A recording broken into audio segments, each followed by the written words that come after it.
Eh, Perdón, el se me había olvidado tránsito, ponerlo. sí, no te preocupes, repito. Nuestra clase de hoy entonces va a ser no sobre lo que conversamos en la última clase en relación con ese vínculo entre Beethoven, Schopenhauer, Wagner y Nietzsche, que nos conduce hacia la estética propiamente de la música como asunto fundamental y distinto de una propuesta que se abre sobre todo hacia el siglo XX, en su segunda mitad, y hacia el siglo XXI, en los ámbitos del arte contemporáneo, sobre todo. Sino que vamos a hacer un repaso, una recapitulación de Kant, junto con Hegel en un diálogo, y este tema que corresponde a la poesía y a la música los dejaremos para la siguiente clase. Me parece importante que hagamos una recapitulación de Kant. El material que tenemos acá justamente es un resumen, y que inmediatamente lo pongamos en diálogo con Hegel, ¿no? Y precisamente por la relación que tienen ambos con una cierta tradición y una cierta trayectoria de la filosofía, que es justamente la que se llama metafísica, la que recibe el nombre genérico de metafísica y que tiene, digamos, distintas expresiones según los momentos de la tradición, pero que genéricamente se llama de esa manera. Esto tiene toda la relación con la filosofía antigua, tanto en su momento inicial, es decir, la filosofía presocrática, pero sobre todo con la filosofía que corresponde a Platón y Aristóteles, ¿no?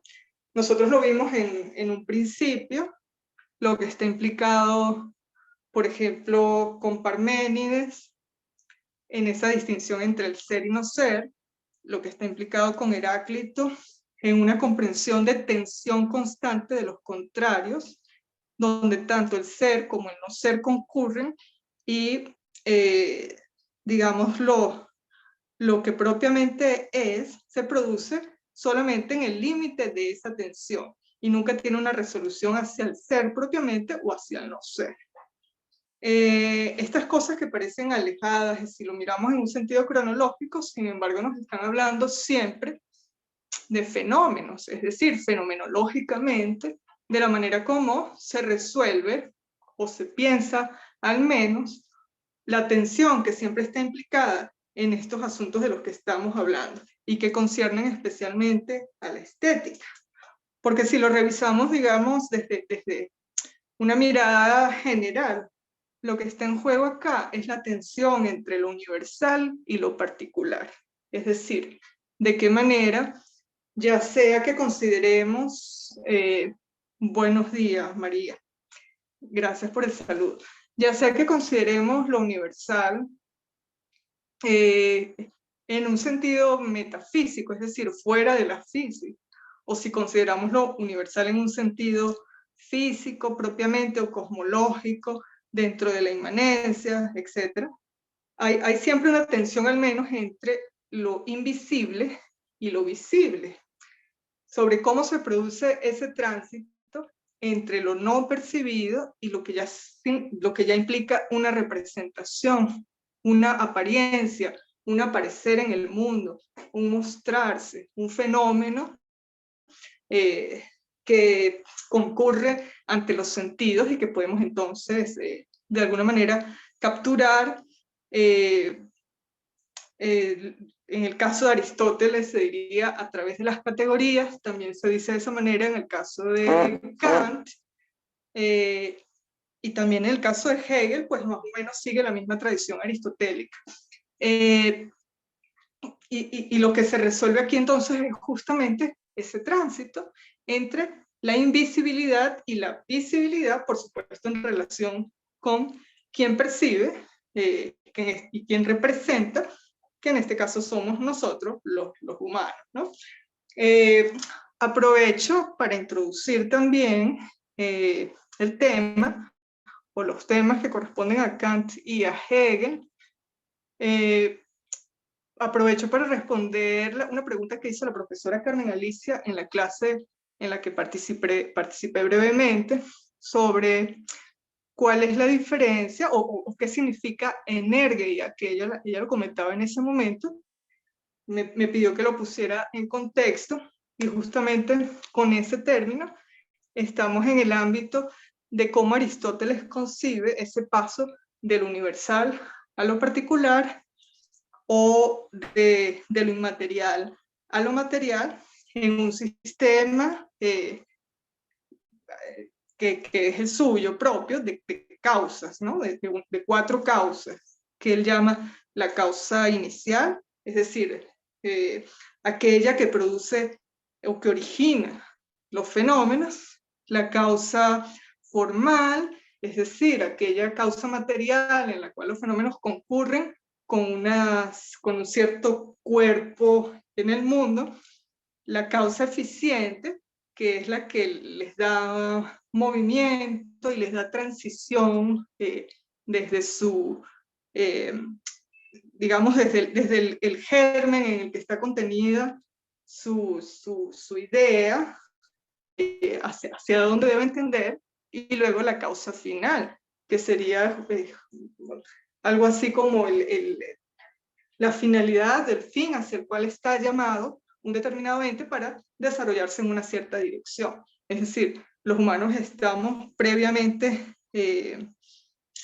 tendiendo, no voy a hablar diseñados porque eso sería ya una palabra problemática en este caso, pero tendemos ya hacia una cierta realización que está previamente contenida en la información, en lo que nos informa, en lo que nos forma como causa formal, ¿no?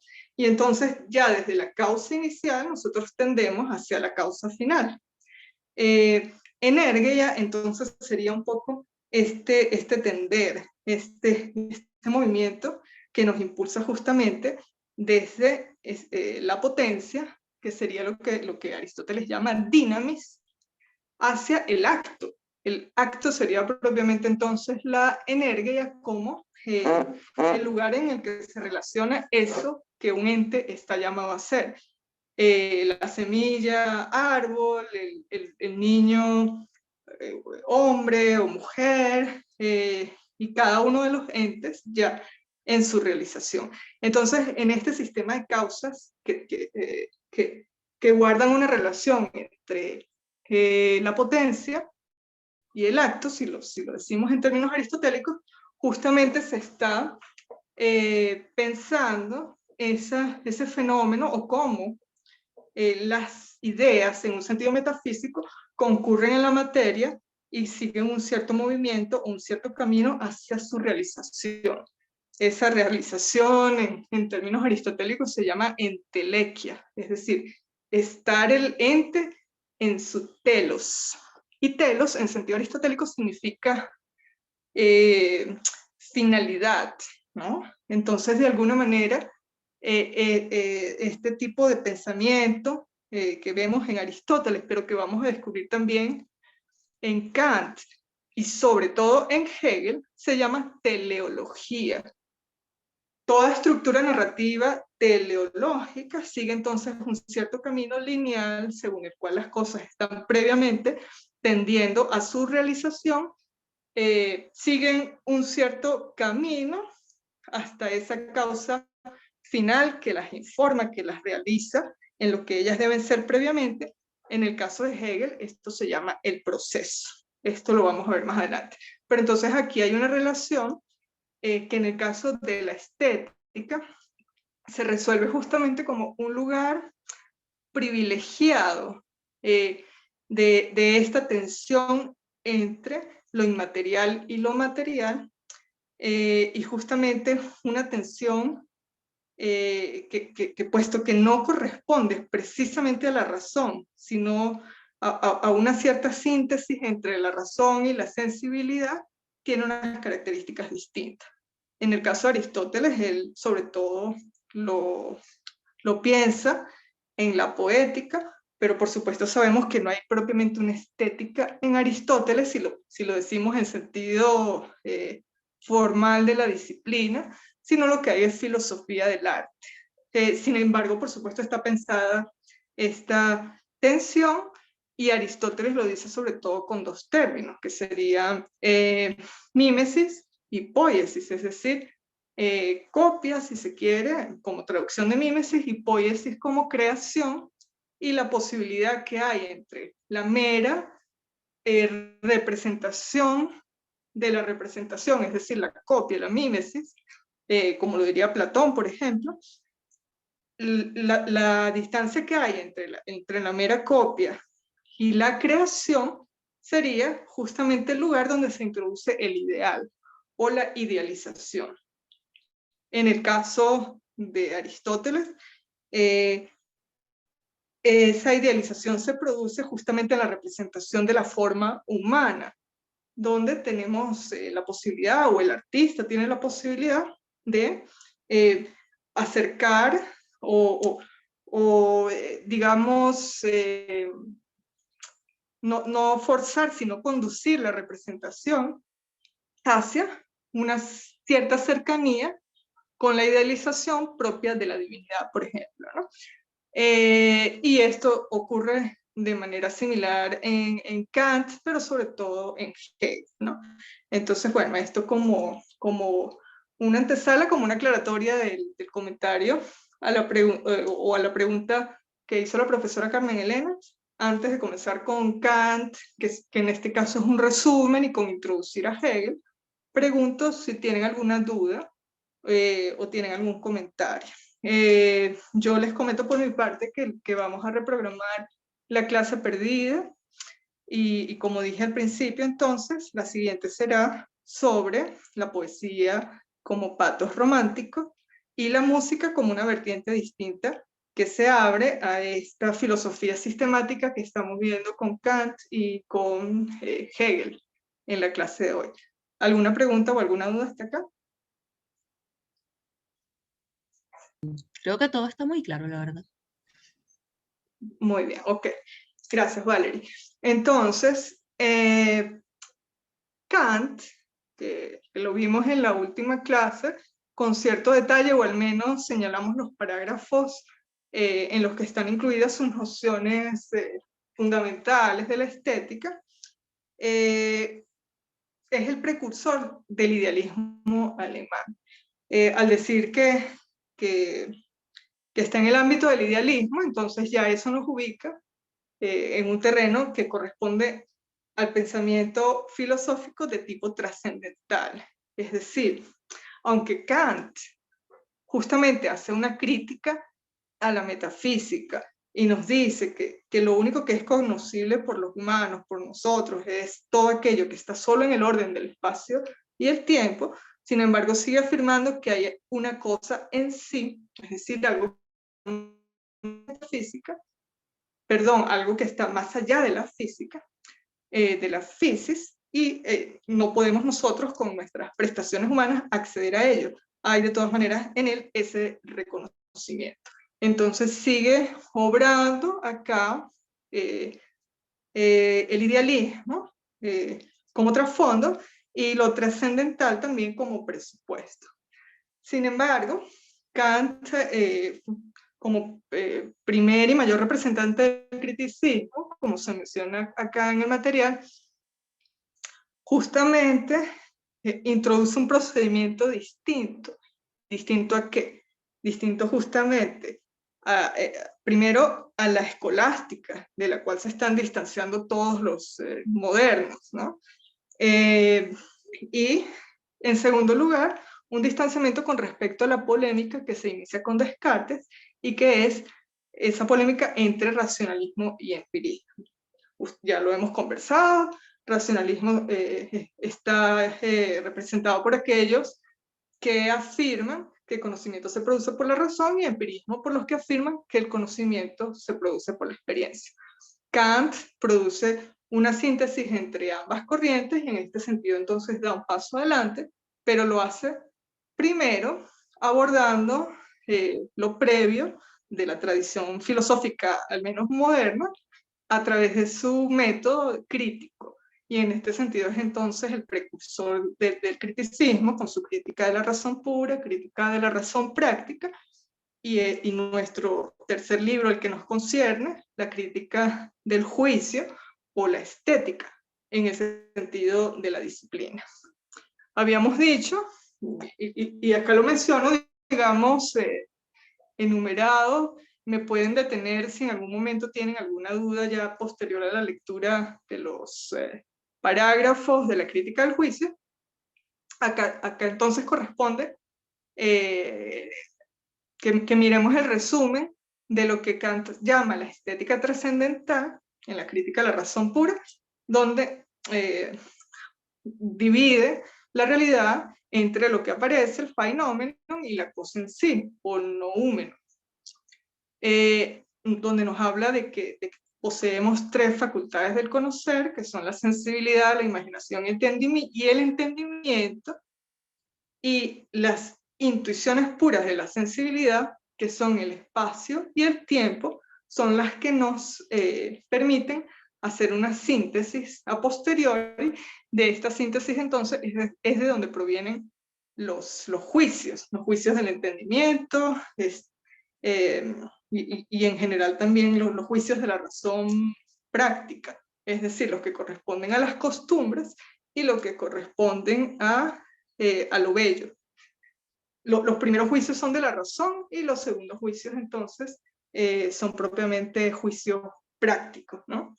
La ruta que sigue esta relación entre lo que se percibe a priori y lo que se percibe a posteriori es el de las impresiones sobre el sujeto que conoce, en relación con lo que no es cognoscible, es decir, en una tensión, y luego la posibilidad de sintetizar los datos de los sentidos o de la sensibilidad a través de una representación, que en este caso entonces es una representación sensible. Por favor, la siguiente lámina.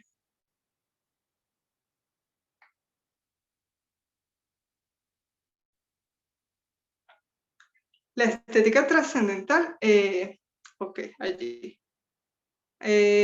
Bueno, ustedes van a tener este material luego para que lo revisen en detalle.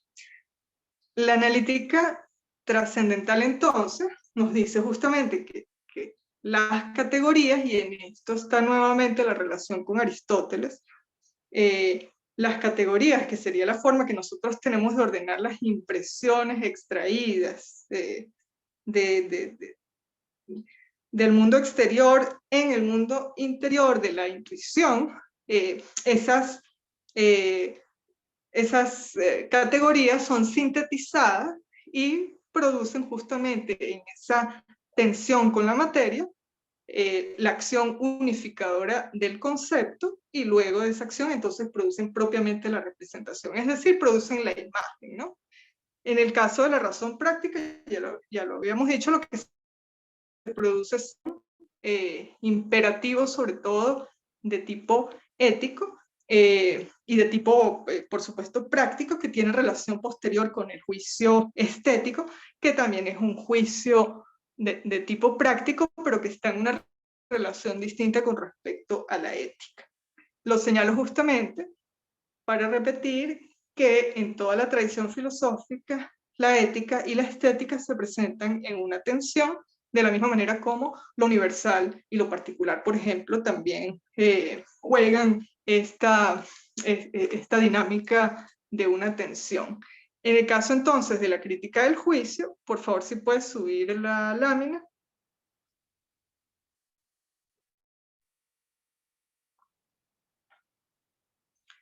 Donde dice crítica del juicio, estética, entre paréntesis. Ay, ya, que se me puso como loco la computadora. Okay. ¿Dónde está? Ya va, espérate. Ahora lo estaba aquí arriba, ¿no? Después Aquí. de analítica trascendental. Ok. Aquí está. Hay crítica del juicio estética. Ahí. Entonces, en el caso justamente de la crítica del juicio o la estética, de lo que se trata es, ahí ya tienen entonces los conceptos abstraídos y resumidos de un juicio reflexivo de gusto sobre el sentimiento de placer o displacer. Y displacer, ¿no? Dependiendo de los casos. ¿Cuáles son las características de este juicio? Que no es un juicio de conocimiento, en primer lugar, es decir, que su base es subjetiva. Dijimos que tiene unas ciertas condiciones para que pueda ser considerado puro, ¿no? ¿De qué manera se produce o cuándo es posible un juicio estético?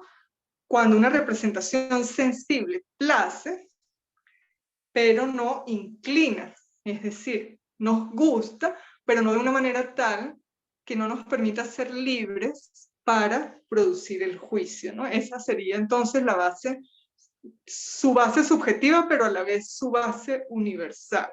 Un tipo de placer o de displacer del cual surge el gusto, pero en un sentido libre. ¿De qué manera se produce esta libertad? A través de tres relaciones posibles con las representaciones sensibles, es decir, las tres representaciones son lo agradable, lo bello y lo bueno, y justamente el juicio de gusto es la única representación libre. Para que el juicio de gusto sea puro, entonces debe ser libre de lo agradable, libre de lo bello, libre de lo bueno. Debe haber un cierto desinterés en el placer que produce la representación y entonces, en consecuencia, en el juicio que se produce desde allí, ¿no?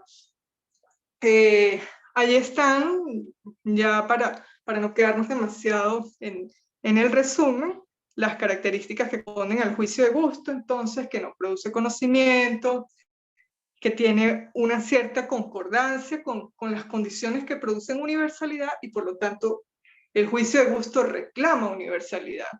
Les comentaba en la clase pasada que esto es lo que hace posible que exista consenso sobre lo que es y lo que no es el arte, sobre lo que es el gran arte y lo que no lo es, aunque por supuesto aquí siempre haya asuntos polémicos, pero en todo caso, esta pretensión de universalidad con base en un consenso que se produce desde el sentido común, es ya una posibilidad de afirmar que se puede crear una representación sensible conjunta de una cierta comunidad que puede lograr un acuerdo con respecto a la belleza o a la no belleza de una representación sensible, que en todo caso entonces es lo que llamamos arte.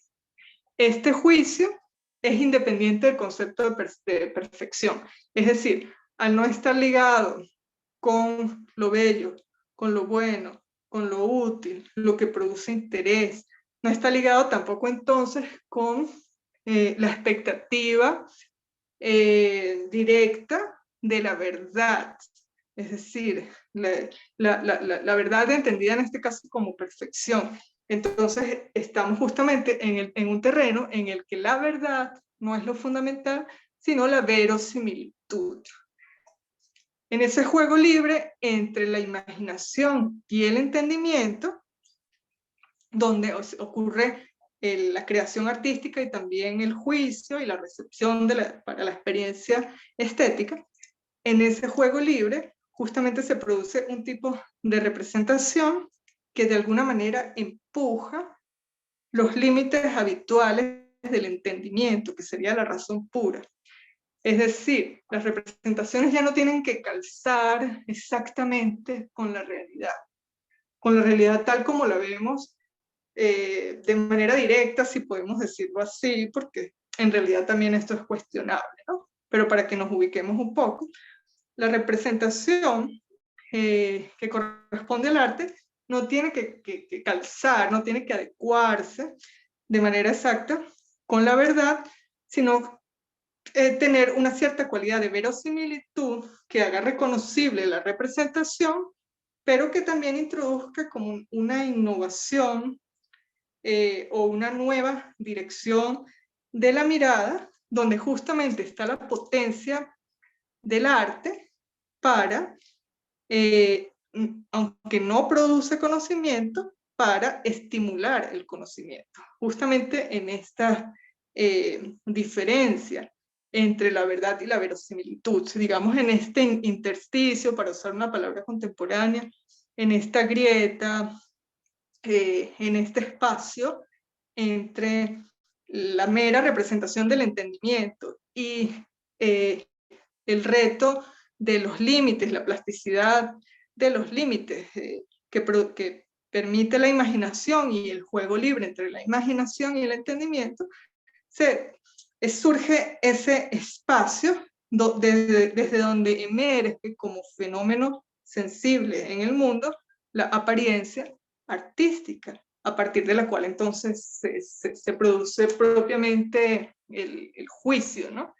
Entonces la universalidad del juicio solamente puede ser reclamada desde el efecto, no desde las condiciones objetivas de los objetos, valga la redundancia, de los objetos artísticos, sino solamente desde el efecto que produce en la subjetividad, pero de una manera tal que se rompe el encierro del sujeto sobre sí mismo, y en esto hay una innovación y una salida de la cárcel, de la modernidad, en el sentido filosófico, que sería el solipsismo, lo que nos plantea Descartes como una separación radical entre el sujeto y el objeto, y que es un asunto también fundamental de la filosofía y de la estética, en esta tensión entre lo universal y lo particular.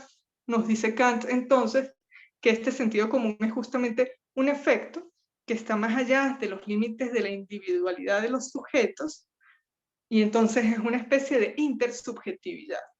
Y ahí es donde está también la maravilla y la posibilidad de los fenómenos estéticos, artísticos, de los juicios sobre lo bello y de la producción de lo bello, en el sentido kantiano, porque justamente abre ese espacio en el cual puede haber un acuerdo que produzca un efecto y que modifique sustancialmente la existencia, las prácticas individuales y colectivas, y allí es donde el arte entonces demuestra esa potencia para incidir en la realidad, aun cuando no se mueve propiamente en el terreno del conocimiento, ni del concepto, ni de la verdad, y sin embargo es siempre fundador de mundo, ¿no? Aquí me detengo un momento por si tienen alguna pregunta.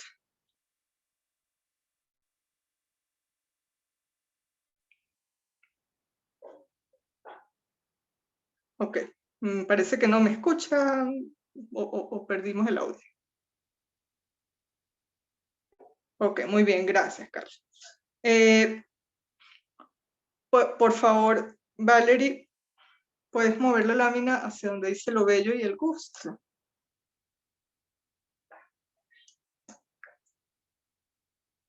Ya vas, que está. No te contesté porque se había pegado a la computadora. Está por alguna Okay. razón hoy.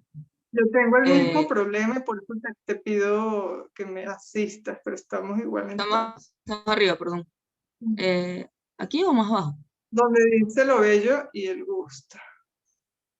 Más abajo, no creo. Aquí está.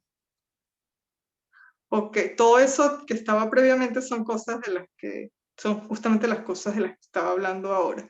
Como Sí, yo sí, estoy sí. mirando mi computadora, no me di cuenta que no se estaba proyectando en la pantalla. Ok, lo bello y el gusto tienen entonces una relación. Recordemos acá que el gusto es el criterio fundamental de la estética, el que introduce una diferencia en las polémicas de la modernidad. Y el gusto entonces sería la facultad de juzgar un objeto o una representación sensible mediante una satisfacción o un descontento, es decir, mediante una toma de posición sobre el placer o el displacer, me gusta o no me gusta, pero sin interés alguno, sin ningún interés. El desinterés entonces es el criterio, uno de los criterios fundamentales de la estética kantiana. Este desinterés es muy polémico, se especula y se discute si realmente es posible como experiencia humana obrar desde el absoluto desinterés, ¿no?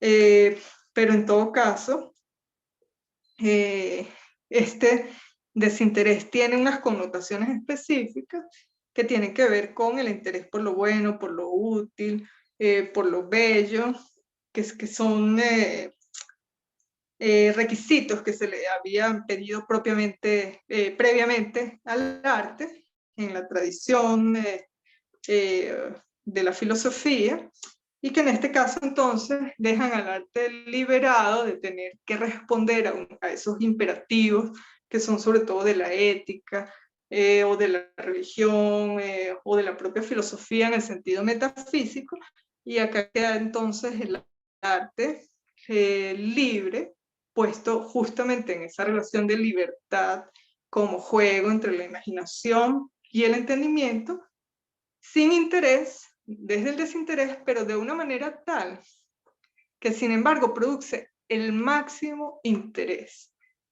que es lo que significa también, que quizás hayan visto ustedes la contradicción leyendo los parágrafos, cuando Kant nos dice que el juicio de gusto es, uno de sus requisitos es que sea sin finalidad, pero que a la vez la representación del juicio de gusto tiene una finalidad sin fin, lo cual parece un trabalengua.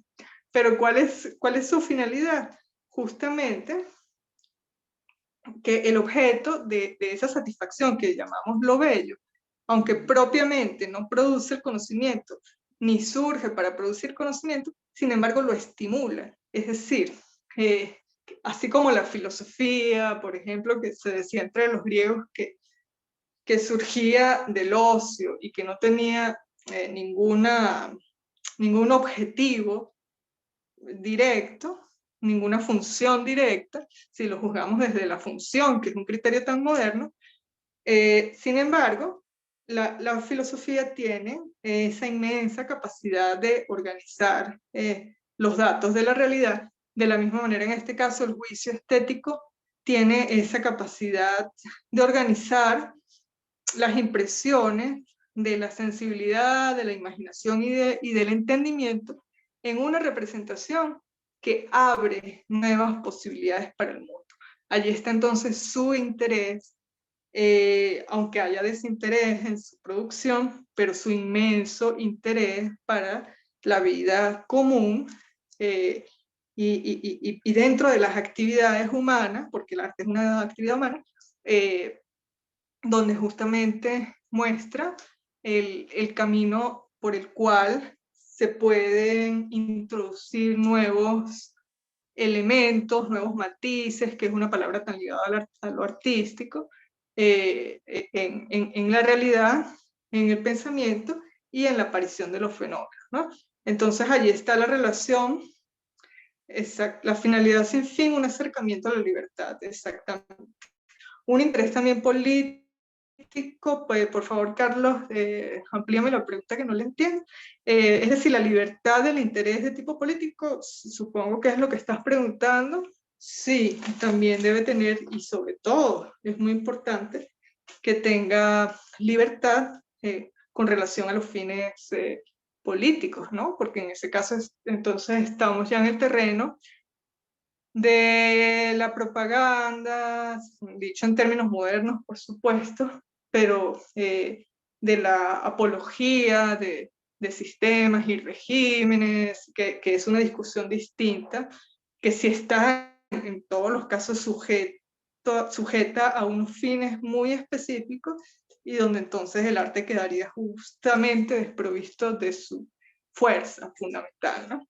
Y de su fuerza para producir cambios, e inclusive cambios de tipo político. Pero el arte no nace previamente, no debe hacerlo, previamente ligado a esos fines, sino producirlos como consecuencia de su fuerza, de su propia fuerza como fenómeno de un orden distinto, que sin embargo no tiene la intención de producir ese efecto propiamente, ¿no? Esto es el equivalente a la discusión, es decir, esta tensión entre los órdenes distintos y entre lo universal y lo particular, lo inmaterial y lo material. Es similar a lo que se discutía, o que creo que lo tocaron en la clase también con la profesora Carmen Alicia.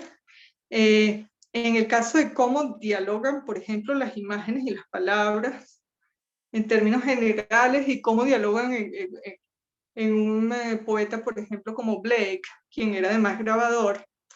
Y creo que Teresa hizo la pregunta de si las imágenes realmente necesitaban las palabras o si las palabras necesitaban la imagen. Cualquiera de las dos direcciones de la pregunta es válida, ¿no? Y donde surgió justamente esa frase que se suele pronunciar sobre una imagen dice más que 1000 palabras, ¿no? Entonces, allí tendríamos que pensar dos cosas primero. Son órdenes distintos. La palabra y la imagen son órdenes distintos. Como por ejemplo en el cine, la imagen y el sonido son órdenes distintos. Como por ejemplo en el arte trágico, por eso es que Nietzsche lo pone como ejemplo, la música, que en ese caso era música dionisíaca, y el texto, que es apolíneo, son dos órdenes distintos.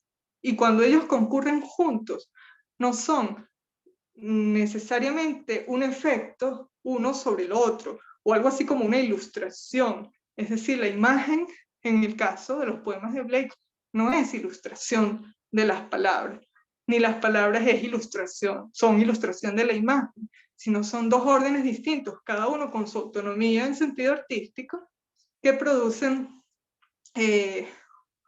un diálogo, una complementariedad donde se abren muchos más sentidos, pero donde no hay esa intención de buscar el efecto.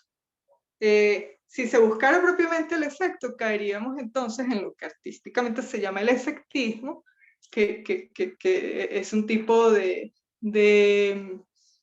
representación que termina siendo más bien de tipo obvia y en el mejor de los casos y sobre todo de tendencia moralizante, ¿no? Conductiva hacia una cierta conclusión, por ejemplo. En cambio, en este caso, estamos hablando de órdenes que concurren de manera autónoma y que sin embargo producen ellos un diálogo. Y sin querer producir un efecto, lo producen uno sobre el otro y juntos sobre la realidad. Lo mismo ocurre entonces con el arte y con su libertad, frente a lo bueno, lo útil, lo bello, frente a los imperativos absolutos de la ética, frente a la política, etc. No nacen ni deben nacer con la intención de producir esos cambios porque estamos hablando de un orden distinto y aquí entonces está el asunto de la autonomía del arte, pero sin embargo producen, en efecto, valga la redundancia, producen esa, ese impacto sobre la realidad, ¿no? Vamos por favor a la siguiente, a lo que corresponde luego. Analítica de lo sublime. Ahí en el chat les envié otro archivo que se llama también Textos escogidos de Kant y de Hegel, donde hay extractos más amplios de uno y de otro autor, y lo que estoy desplegando aquí es de alguna manera las claves con las cuales ustedes pueden leer esos textos y guiarse, ¿no? Sé que han estado viendo lo sublime también con el profesor Marciales, y, es un asunto esencial también de cualquiera de las tres clases, y en este caso, pues, por supuesto porque corresponde a Kant, también corresponde a Hegel, pero sobre todo porque en lo sublime se señala muy bien la tensión, o como por Burke, gracias.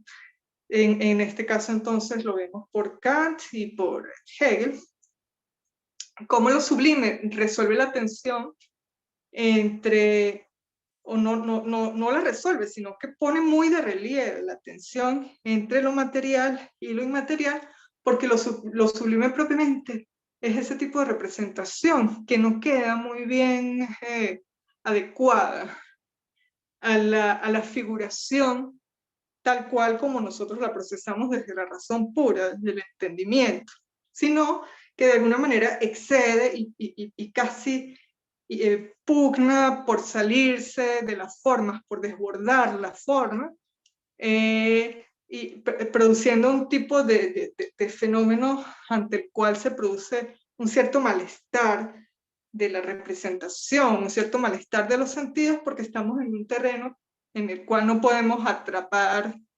la imagen de una forma tan directa, ¿no? En este sentido, entonces, lo sublime tiene un potencial fundamental para comprender qué es lo que está en juego acá. Como vemos allí, lo bello y lo sublime, lo sublime matemático es una de las formas de lo sublime, la que se refiere a las dimensiones, ¿no? Lo sublime matemático tendría que ver con esa experiencia que nos empequeñece y que nos hace ver lo absolutamente grande en sentido de las dimensiones y las escalas humanas, es decir, que nos pone frente a esos fenómenos que nos exceden, lo absolutamente grande. En cambio, lo sublime dinámico está referido a las fuerzas, a la potencia de las fuerzas de la naturaleza, que de alguna manera producen una cierta amenaza sobre nuestra finitud, ¿no? Lo bello y lo sublime tienen en común que placen por sí mismos. Allí están, digamos, sus características, ¿no? Como acabo de decir, lo sublime es aquello en comparación con lo cual toda otra cosa es pequeña. Sublime es lo que solo porque puede pensarse, y aquí es donde está su potencia para producir una ampliación de la sensibilidad, del entendimiento, de la imaginación, de las facultades del alma. Lo sublime es lo que solo porque puede pensarse demuestra una facultad del espíritu que supera toda medida de los sentidos. De esta manera lo sublime tiene esa potencial de engrandecernos, ¿no? De conducirnos un poco entonces hacia ese orden de lo que en otras clases hemos llamado lo titánico. Y allí es donde se produce entonces su cualidad problemática dependiendo del autor que lo esté mirando, porque se supone en general en la estética que es lo bello, es a lo bello hacia donde debe tender la representación, y lo bello tiene una dimensión humana. Lo sublime, en cambio, no. Lo sublime tiende a acceder a la dimensión humana y a dirigirse hacia una grandeza de un orden distinto al de nuestras facultades de conocer, ¿no? Ahí está entonces lo que ya había mencionado, lo sublime matemático, y lo sublime dinámico lo leen ustedes después con detalle. Por favor, corre un poco la lámina hacia abajo, Valerie. Hacia arriba, mejor dicho, para ver la parte final. Entonces, lo que produce lo sublime justamente, un poco más, es que eleva las facultades del alma por encima de su término medio ordinario, un poco más, y nos hace descubrir, allí falta una N, en nosotros una facultad de resistencia de una especie totalmente distinta, que nos da valor para medirnos con el poder aparente de la naturaleza. Ahí es donde está el engrandecimiento, lo que produce el estímulo para las facultades del espíritu, aunque el arte sea libre, y aunque la experiencia tanto de lo bello y de lo sublime ocurran desde la libertad, sin embargo tienen esta potencia a través de la experiencia estética, por ejemplo, ¿no? Propiamente referida al arte bello, pero también la experiencia estética referida a la naturaleza, que en este caso tiene que ver más con lo sublime. Se produce esta elevación de las facultades del alma por la cual nuestra percepción ordinaria es ampliada y entra hacia unos ámbitos amplificados, distintos, que de alguna manera abrazan toda digamos, toda la realidad, o engrandecen o posibilitan el abarcar mayores matices de la realidad. Y lo digo de esta manera justamente porque lo que está implicado acá en muchos casos es una especie de panteísmo. En ese retorno o en ese giro copernicano que se llama la filosofía, que ya no mira hacia el más allá, sino que se da la vuelta, en el caso de Kant, mira hacia lo que está dentro de los límites del espacio y del tiempo, lo que ocurre es un poco el despertar de la mirada que se posa ahora sobre el mundo y que quiere desocultar desde la realidad los matices de la belleza, en este caso en la naturaleza y en el arte bello, que es el arte creado por el genio, pero que abre justamente ese ámbito en el cual desde la mirada se hace el tránsito de la invisibilidad a la visibilidad. Y allí entonces estamos absolutamente en el terreno de la imagen, ¿no? En el terreno de lo que pasa a formar parte del mundo porque lo miramos, ¿no? Aunque suene extraño y aunque suene problemático. Y ese es el valor de la mirada justamente. En el arte, en el sentido formal, pero también en otras tantas situaciones vitales y existenciales, donde el mirar en dirección hacia algo que previamente era invisible, marca la diferencia y permite que eso emerja como algo que pasa a tener existencia en el mundo y en la comunidad del mundo, y al tener esa existencia tiene reconocimiento, y luego tiene dignidad, y luego tiene, si seguimos, por ejemplo, por la vía de las experiencias colectivas, nos conduce inclusive, y yo no lo estoy forzando, sino que eso lo dice el mismo Kant, y lo desarrolla después autores como Arendt, nos ponen en el ámbito de lo que queda, de lo visible y visibilizado, que sigue la ruta entonces de la convivencia,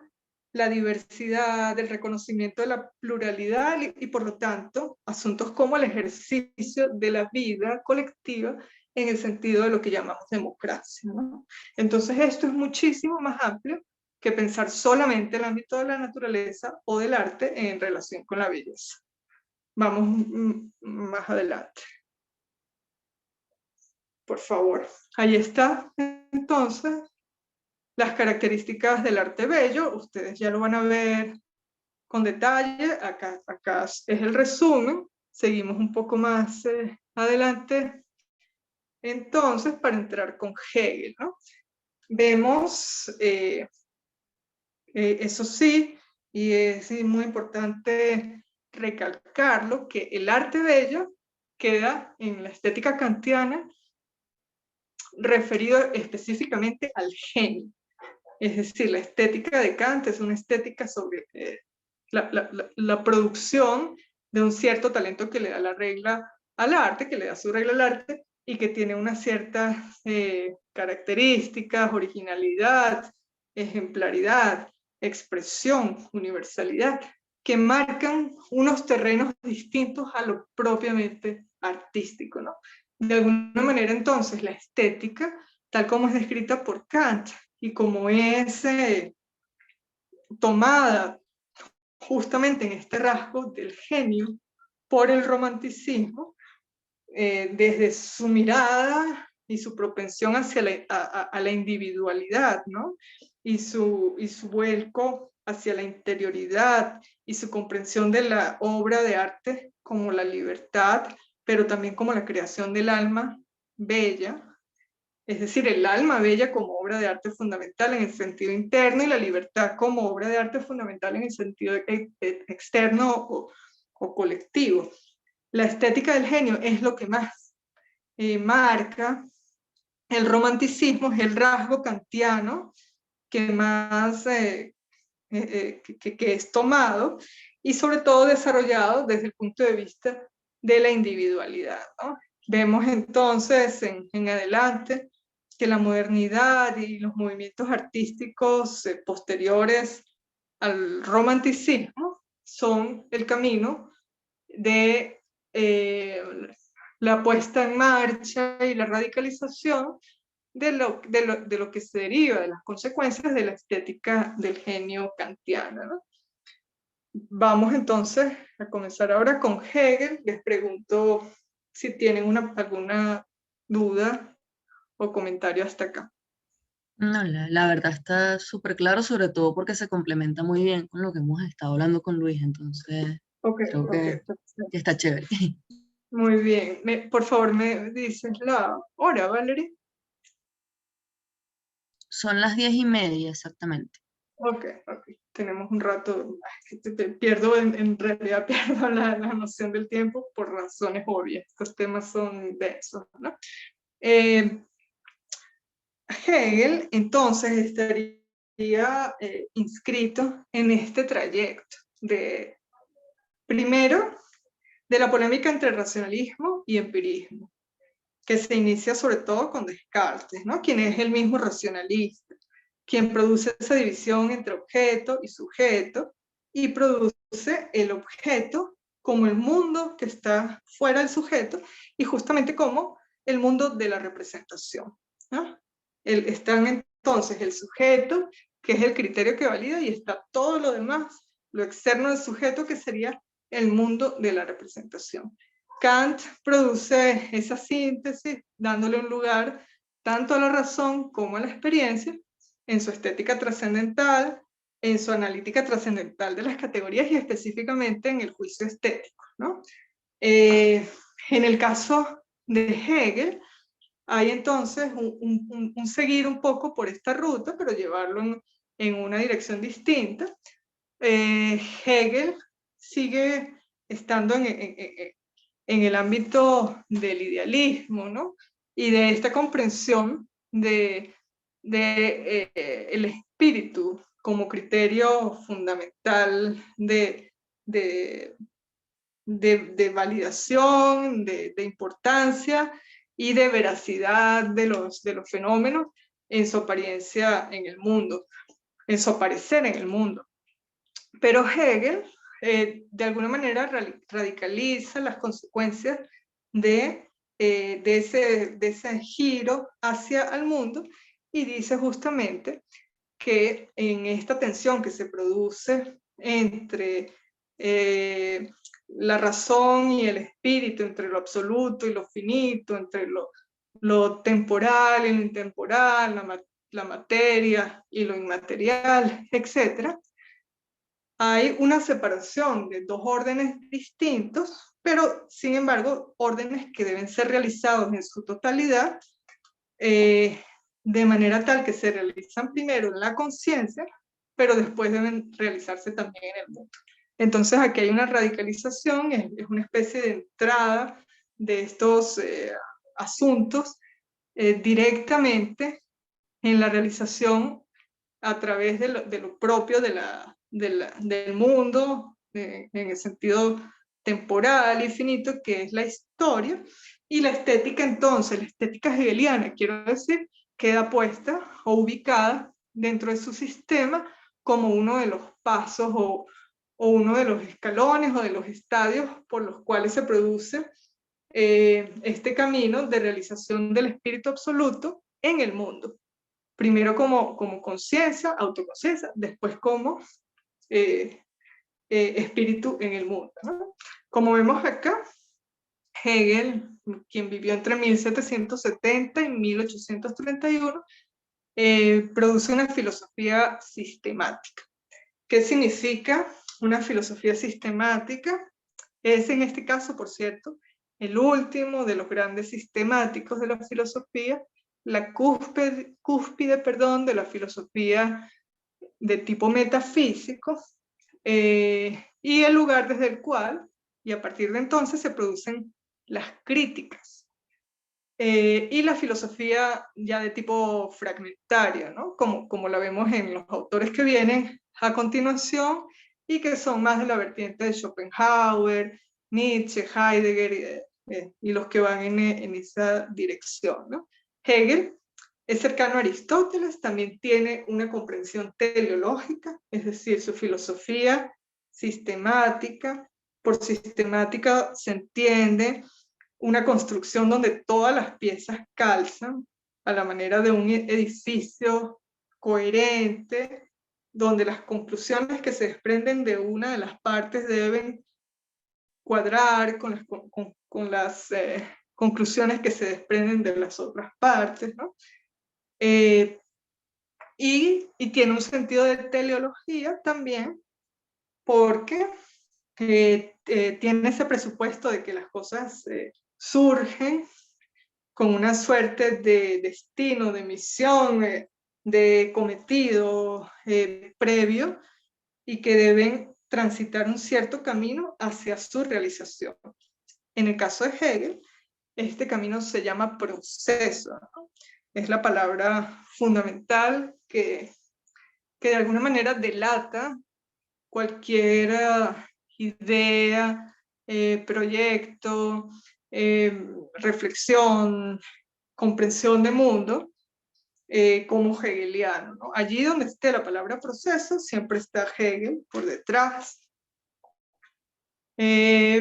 Y por esa razón el siglo XX está tan marcado por Hegel, sobre todo en el sentido político, y hablamos de hegelianismo de izquierda y hegelianismo de derecha como las matrices de los grandes movimientos, sobre todo los totalitarios del siglo XX. No quiere decir que Hegel mismo sea totalitario, con esto hay que tener cuidado, pero al ser filosofía de tipo sistemático, sí tiene esta tendencia hacia armar un tipo de estructura del pensamiento, de los fenómenos y de la realidad, donde todas las cosas deben calzar y donde de alguna manera entonces es fácil que entre la voluntad de control, ¿no? Esto de todas maneras es otra discusión. En el caso de lo que corresponde a la estética, se inscribe en este sistema como uno de los pasos hacia la realización, entendiendo que para Hegel lo que se produce en la conciencia humana es un viaje de la experiencia. Acá está también entonces los temas entre la razón y la experiencia, y entre el paso además de lo inmaterial a lo material, un viaje de la experiencia de la conciencia, de lo individual a lo colectivo, para la realización del espíritu, primero en el individuo y después en el mundo, ¿no? Esta realización de la experiencia sería el equivalente a despertar en el espíritu, en lo absoluto rosa con lo psicológico. Sí, no estoy segura. Aló, me estoy escuchando mi voz con eco. Alguien preguntó si lo absoluto rosa con lo psicológico. Sí, es una pregunta muy interesante, porque justamente hay esta comprensión de que se debe realizar la experiencia, pero no es la experiencia únicamente individual, de una conciencia individual, aunque ella inicie con la autoconciencia. Pero allí, como dice en la cuarta línea, la conciencia y su realización tienen fases también. La primera es la autoconciencia. Allí entonces sí roza con lo psicológico y digamos con la comprensión de todos esos matices que están encerrados en una sola subjetividad. Pero luego da un salto hacia la razón, y la razón ya es de tipo universal, es un elemento compartido. Y luego da un paso hacia el espíritu, que sería ya propiamente la cualidad metafísica de la filosofía hegeliana, ¿no?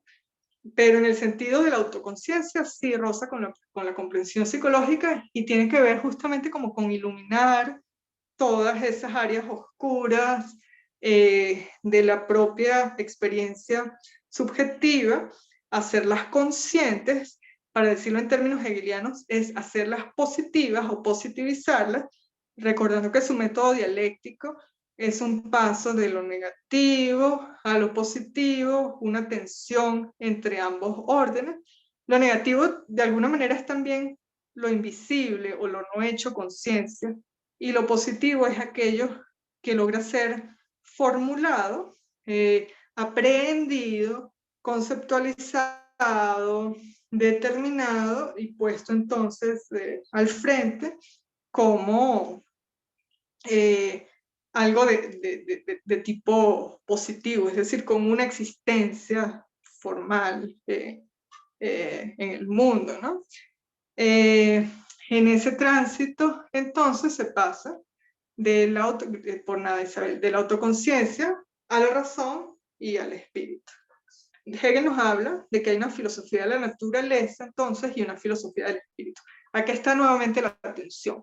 Y les repito entonces que de lo que hemos estado hablando en todos los casos, y esto es válido para la filosofía en general, pero muy válido específicamente para la estética, y muy especialmente para la comprensión de la ontología de la obra de arte.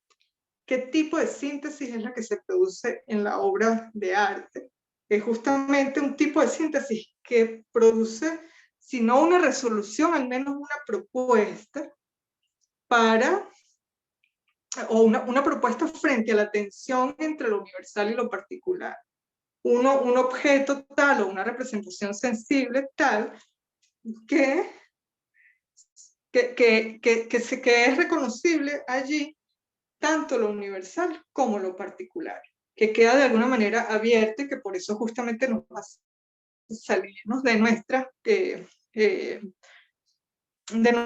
forma ordinaria de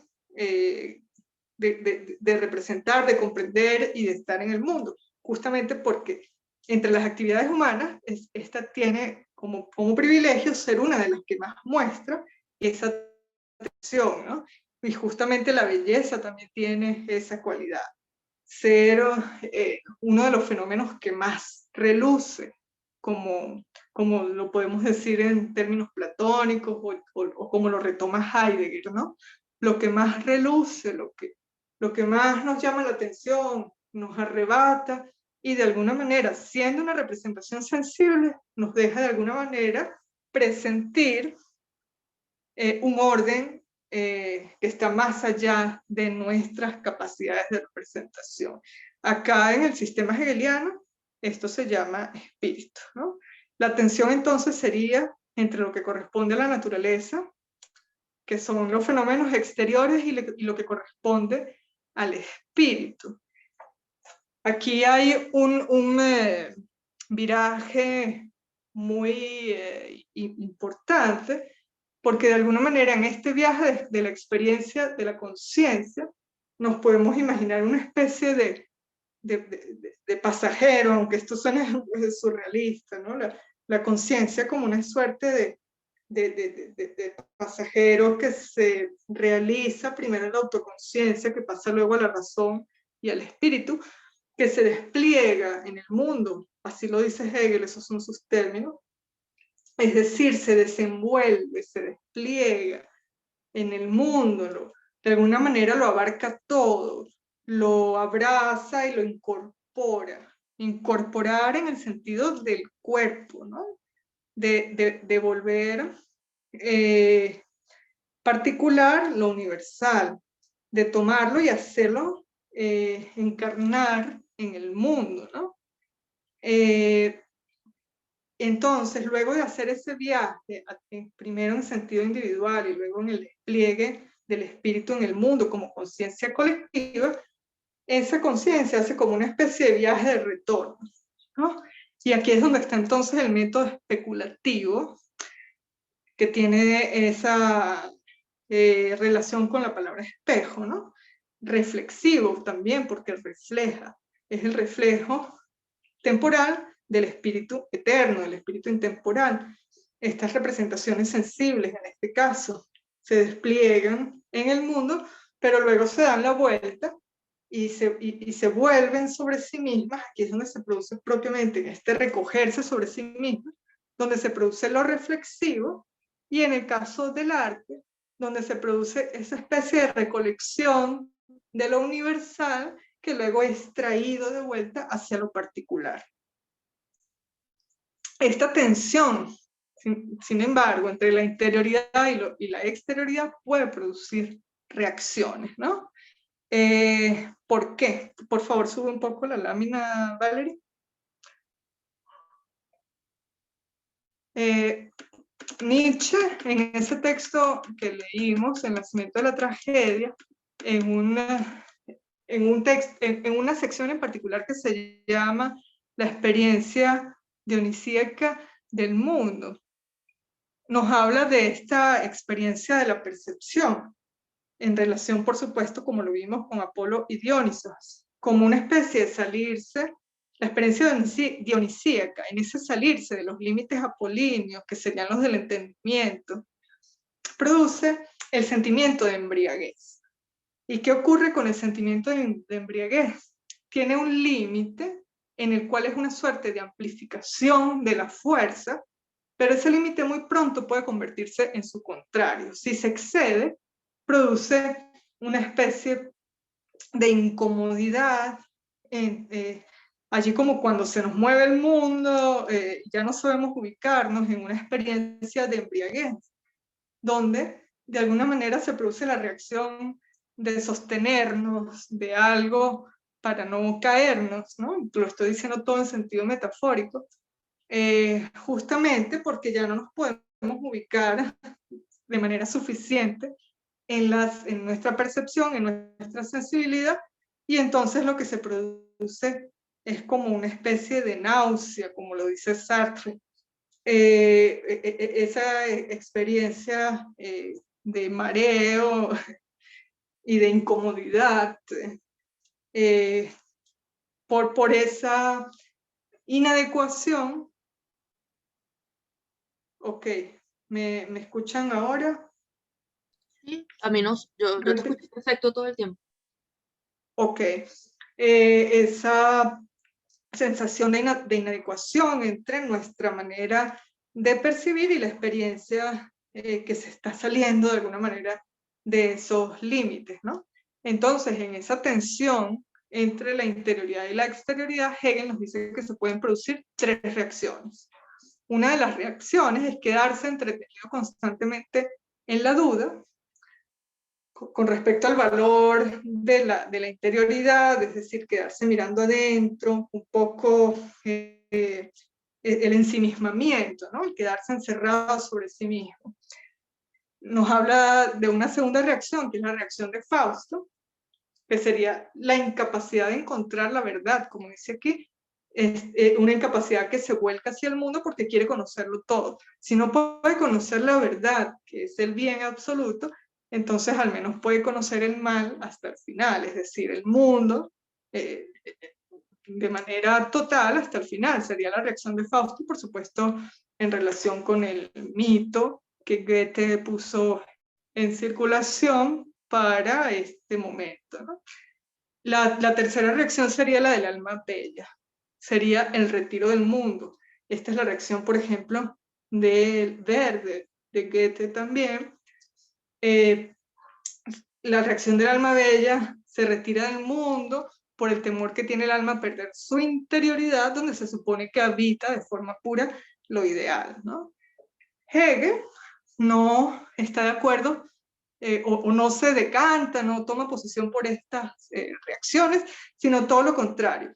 Él quiere la realización de la autoconciencia, de la razón y del espíritu, tanto en la conciencia colectiva como en la individual como en la colectiva, es decir, del despliegue del espíritu absoluto en el mundo y su realización en el mundo, tanto en la conciencia individual como en la conciencia colectiva. El ideal que produce Hegel es problemático si lo escuchamos con oídos así muy directos, por ejemplo, oídos de la política, ¿no? Pero si lo liberamos de esos matices, podemos comprender mejor por qué el ideal de Hegel es el hombre republicano y el hombre cristiano, ¿no? El hombre republicano, si lo ponemos en contexto, Hegel fue testigo junto con Hölderlin y con Schiller, del momento de eclosión de la Revolución Francesa. Se emocionaron juntos frente a la Revolución Francesa y luego se decepcionaron juntos también en su paso hacia el Thermidor de Robespierre, de la guillotina y de toda la devastación que se produjo en la Europa de su época. El hombre republicano, de alguna manera, entonces, es una referencia a una vida colectiva que no desborda los límites hasta el punto de la destrucción, sino que justamente, sí, se parece, la primera reacción, y también inclusive la tercera, ¿no? Tiene que ver con ese nihilismo pasivo del renunciante. La tercera es muy similar a la negación de la voluntad que produce Schopenhauer, que la propone y que es la que Nietzsche identifica como nihilismo pasivo. Hegel, en este caso, quiere que no se produzca la huida del mundo, sino justamente la acción en el mundo, la ordenación del mundo de una manera tal que pueda ser posible el espíritu para la vida de los hombres, ¿no? Aquí, por supuesto, hay un idealismo que podríamos verlo de manera ajena si no nos hubiese tocado comprender ya desde la propia experiencia y desde el propio cuerpo lo que es la aniquilación y la destrucción de un sistema de vida colectiva. No se acerca a Rousseau. Rousseau más bien es lo contrario. A ver, sí es similar en el sentido del contrato social, por ejemplo, ¿no?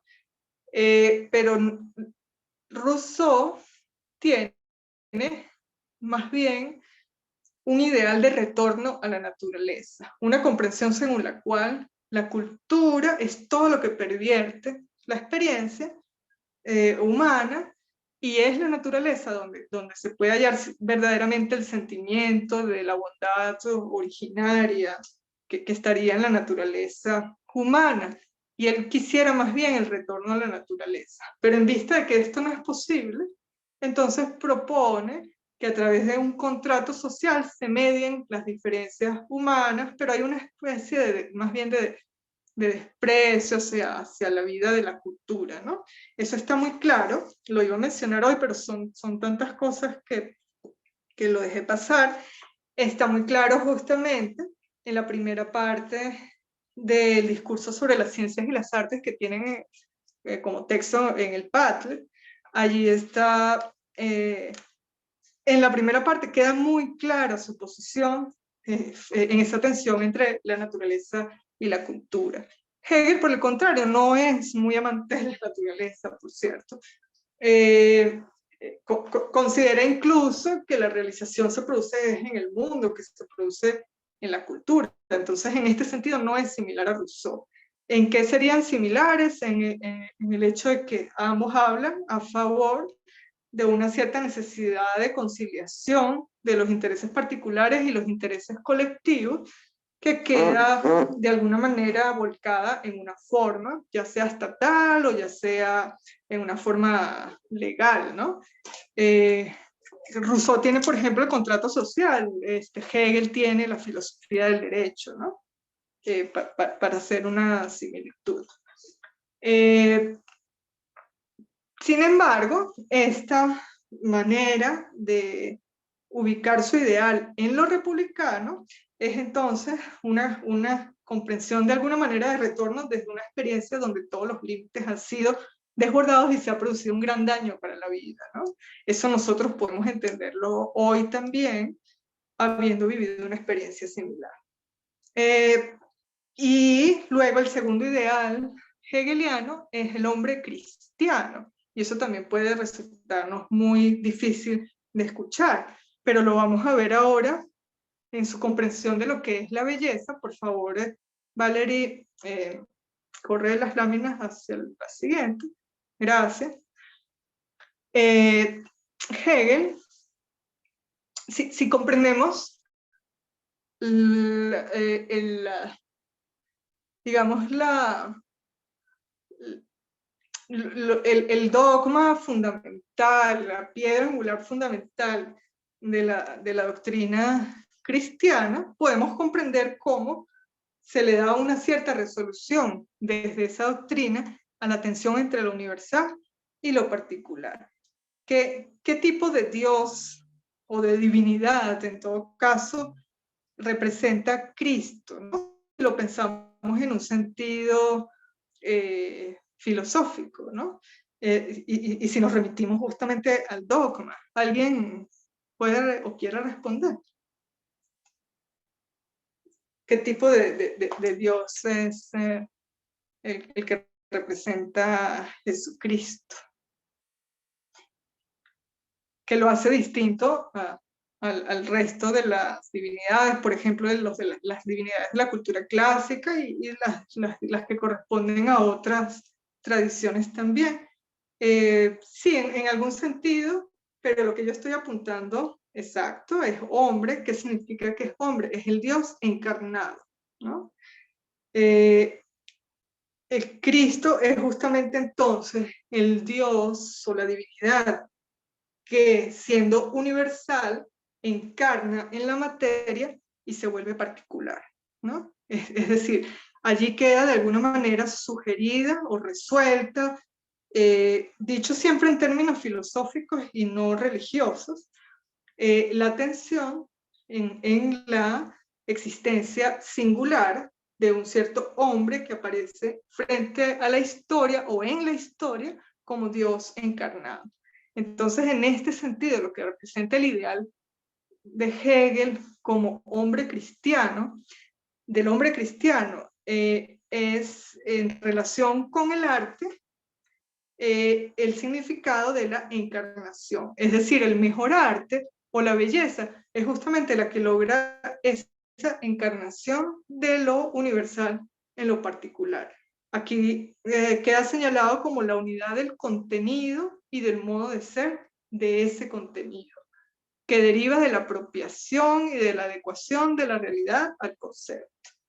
Es decir, la capacidad de traer desde lo universal a lo particular una representación tal que la muestre y que haga concurrir de alguna manera el espíritu absoluto en el mundo, ¿no?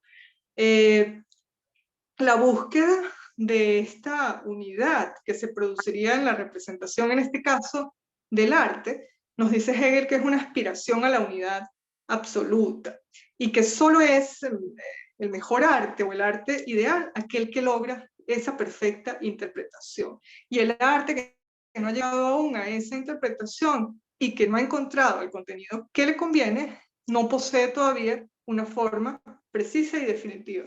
Es decir, que todavía no es arte bello. Hegel entonces produce una propuesta. Ustedes van a leer este material ya por ustedes mismos, porque no tenemos mucho tiempo, pero digamos que este es el principio que está implicado, ¿no? En ese despliegue de la conciencia que hace el viaje de la experiencia hasta el final, pero que luego regresa para volcarse sobre sí mismo. Les dije hace rato, hay una especie de recolección de lo universal que luego debe ser volcado en lo particular y que en el caso del arte puede producir tres formas. Una es la del arte simbólico. Si quieres, por favor, corre la lámina, Valerie. Una es la del arte simbólico, que de alguna manera posee todavía una idea o es la encarnación de una idea, pero de forma determinada, abstracta, desprovista de claridad, que no representa aún una realidad precisa y que tiene relación para Hegel con las representaciones que tienen un cierto carácter monstruoso, ¿no? Seres mitológicos, no cercanos a la forma humana, monstruosidades, con cualidades excesivas que no están adecuadas realmente a la producción de una forma donde pueda verterse el contenido ideal. Hay una cierta violencia en esa forma de la representación que es parecida a la violencia que hay en lo sublime, como lo llama Kant, y que Hegel identifica en este caso con el arte oriental, ¿no? Aquí hay, por supuesto, una toma de posición cultural también, y de su herencia cristiana en relación con otras tradiciones, ¿no? Ese es un tema mucho más amplio. Lo vamos a hablar en una clase donde vamos a tocar el orientalismo también, como parte del espíritu romántico, ¿no? No de forma aislada. En este caso, para Hegel, el tipo de arte que se produce desde esa inadecuación de la idea a la forma tiene entonces unas cualidades monstruosas, indeterminadas, excesivas, que no se corresponden con su idea de belleza. Por favor, vamos un poco más adelante. No, yo me perdí un poco con respecto a lo que tú tienes. Sí, a ver, ahí, déjalo ahí un momento. Allí dice que en el arte debe haber una cierta correspondencia entre el contenido y la forma, ¿no? Para Hegel esa correspondencia se produce ya de una manera distinta en el arte clásico, que sería la segunda de las posibilidades de su sistema de las artes, ¿no? Arte simbólico en primer lugar, arte clásico en segundo lugar y arte romántico en tercer lugar.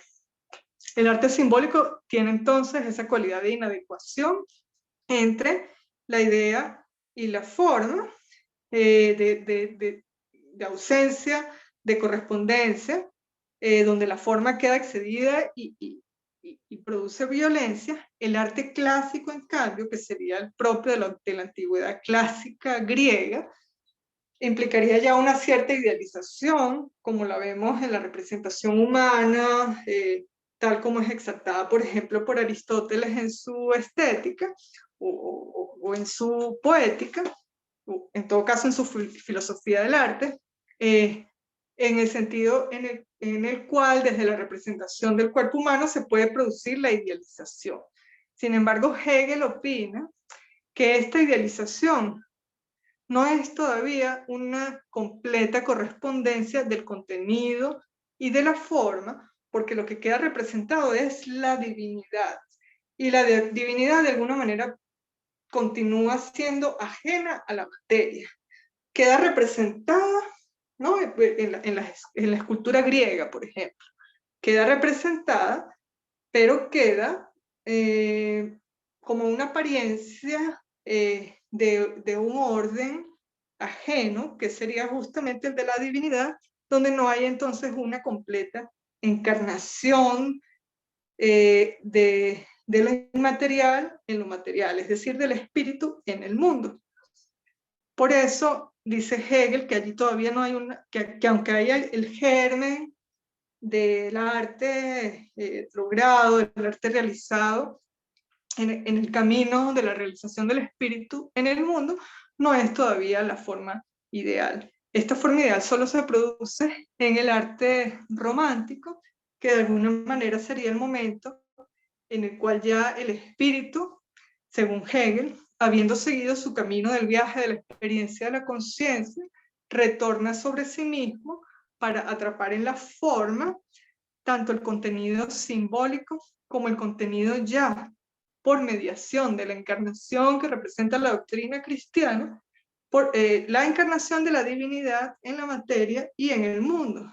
Y en este sentido, entonces, la representación del arte romántico sería propiamente la que produce la realización tal como la quiere Hegel, ¿no? Él opina, ustedes ya lo van a leer en detalle en este material y en el otro que les envié, opina sin embargo que esta realización implica que se ha seguido ya el camino total de la historia que corresponde al arte, y el arte entonces ya debe ser dejado atrás como uno de los estadios de la realización del espíritu en el mundo. El arte queda atrás, el arte ya no tiene sentido. El gran arte, en su cualidad de producir la apariencia de la representación del espíritu en el mundo, queda dejado atrás, y lo que sigue luego entonces es la religión y luego el Estado, ¿no? Que serían los órdenes superiores. Por cierto, hago el comentario de que la poesía sí queda puesta en un lugar distinto, ¿no? Entre las artes, que es más cercano a la religión. En este caso, entonces, la poesía tiene una estatura mayor al resto de las artes. Lo vamos a ver con detalle en la próxima clase. Puesto que el arte es dejado atrás en su valor para producir la gran apariencia del espíritu en el mundo y en su camino de realización, entonces el arte está en trance de morir. Y esta es la primera vez que se pronuncia la consabida frase sobre la muerte del arte, ¿no?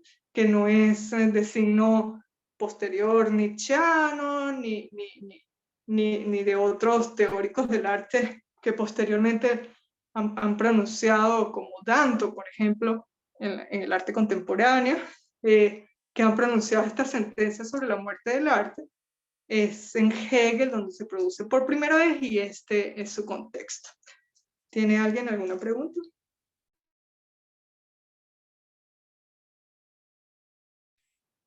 No, la verdad es que no, qué no, creo que no sabía esto de que era como la primera vez realmente en que se Yo tampoco, pronunciaba. yo tampoco, qué interesante. Me gustó esto. Ya lo estoy aquí anotando. Fíjate que sí, antes que tanto, me parece bastante temprano llegar a esa. Sí, a esa referencia, ¿no? Y Bastante antes. Sí. porque era Y el por cierto, contexto. la muerte de Dios también, tal como la pronuncia Nietzsche, ¿no? También es Hegel quien primero hace una referencia que puede ir en esa dirección. Y el que se hizo famoso por eso fue Nietzsche, creo. O sea, siempre. Exacto, fue Nietzsche. En el caso de la muerte del arte, Danto, mucho más Ajá, adelante, ¿no? sí. Pero en el contexto, Fabiola, que como estoy un poco, o sea, me gustaría como reafirmarlo en el contexto que dice Hegel de la muerte del arte es por. La muerte del arte tiene que ver con el hecho de que el arte ya ha cumplido su función de puesta en obra del espíritu en el mundo, del despliegue del espíritu absoluto en el mundo, y entonces ya puede ser dejado atrás, porque ya no va a alcanzar un estadio superior al que alcanza en el arte romántico. Es dejado atrás, puede ocurrir el fenómeno artístico, pero ya no en el sentido de la grandeza del espíritu, y lo que ocurre luego es el paso hacia la religión como el estadio de realización, Superior. junto con el estado posteriormente del despliegue del espíritu absoluto en el mundo. Ah, ok, ok, buenísimo, sí. Y ahí sí vi que también había una parte, una excepción para la poesía, que sí, quedó como más. Una excepción, exactamente, porque la poesía que en este caso tiene ese carácter como más cercano a la profecía, tal como se le reconocía en la antigüedad griega, ¿no? De alguna manera en relación con eso que se llama bellamente la locura sagrada, ¿no? Tienen un carácter más bien de cercanía con el ámbito de los dioses y por eso queda puesta, y sobre todo la tragedia, o propiamente la tragedia, en el ámbito de la religión y ya no del arte. Qué belleza ese dato también, lo tengo aquí ¿Verdad? anotado. No, Es hermoso. precioso. Sí, sí, sí. Yo Bueno, yo entré, no sé, voy a la a mí se me van los tiempos, yo me disculpo siempre sí, por eso, sí. no tengo idea qué Yo, hora es. yo entré tarde a clase hoy, pero me Con disculpo también. 6-7. Pero no Sí, Oh, importa sí, porque está interesante. bueno, totalmente. Eso no, fue lo que dije, eso. bienvenidos todos los que quieran entrar, salir, etcétera, y participar. Eh, nos excedimos ya un poco del tiempo. Eh, sí, algo de eso, ¿no? Profecía. Profecía. En todo caso, poesía, con ese bello significado que tiene la poesía y en su relación con el término griego poiein, que significa también creación, pero que es como la devolución de la palabra a un orden fundante, donde el símbolo recupera su capacidad de traer a la luz lo, lo, lo nuevo, ¿no? Lo inicial, lo que siempre está iniciando, no en el sentido cronológico, sino fenomenológico, lo que siempre está iniciando el mundo, ¿no? Y ese Como es el origen, justamente el ¿no? orden de la atención del símbolo, tal como ocurre en la poesía, ¿no? Y la poesía como profecía también, entonces, y más en relación con el arte trágico, tiene esa cualidad religiosa hacia la idealización y hacia la puesta o el despliegue o la puesta en obra del espíritu absoluto en el mundo y su realización. Quedamos pendientes con esto de que nos sirva entonces como introducción para la próxima clase.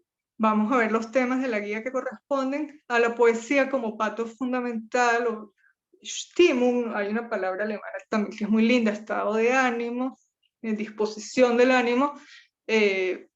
La poesía como ese patos propio del romanticismo, en esa tensión en la cual es sobre todo la palabra y no tanto la imagen visual la que representa el sentimiento romántico. Vamos a ver algunos casos específicos en cuanto a la poesía. Habíamos hablado de Blake, de Novalis, creo que son los que están anunciados en la guía. También mencionaremos algunos otros, por supuesto, a Hölderlin siempre. Y vamos a ver entonces esa otra derivación de la estética que es hacia la música.